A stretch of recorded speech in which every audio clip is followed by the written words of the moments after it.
اللہ تعالیٰ جب کہہ رہے ہیں اچھے لوگوں اچھے مردوں کے لیے اچھی عورتیں ہیں اور اچھی عورتوں کے لیے اچھے مرد ہیں، کہنے کا مقصد یہ ہے کہ اچھے لوگ اچھے لوگوں کو ڈیزرو کرتے ہیں، اچھے لوگوں کو اچھے لوگوں کے ساتھ ہونا چاہیے، برے لوگوں کو برے لوگوں کے ساتھ ہونا چاہیے۔ اگر یہ بات اس طرح ہوتی کہ ہم سوسائٹی میں دیکھتے ہیں، آپ کسی سوال میں لکھا ہے کہ اللہ نے تو کہا تھا کہ اچھے لوگ اچھے لوگوں کے ساتھ ہوتے ہیں، ہم سوسائٹی میں دیکھتے ہیں کہ میرے چچا اور چچی ساتھ ہیں، اب یہ کہہ رہے ہو نا آپ، تو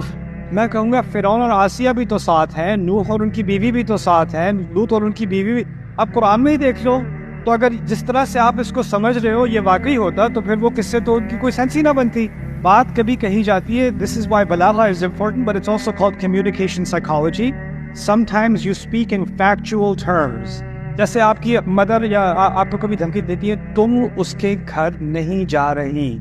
وہ ایک فیکٹ کی طرح یعنی ایک حقیقت کی طرح کہ تم نہیں جا رہی، کیا کہنا کیا چاہ رہی ہیں؟ نہیں جا سکتی، نہ جاؤ، لیکن کہا ایسے جیسے یہ تو حقیقت ہے، یہ تو بدلے گی نہیں۔ اسی طرح قرآن نے کہا ہے یہ اتنی اہم چیز ہے، اچھے لوگوں کو اچھے مردوں کو اچھی بیوی ڈھونڈنی چاہیے، اچھی بیویوں کو اچھے شوہر ڈھونڈنے چاہیے، اور گندے لوگ ایک دوسرے کو ڈیزرو کرتے ہیں۔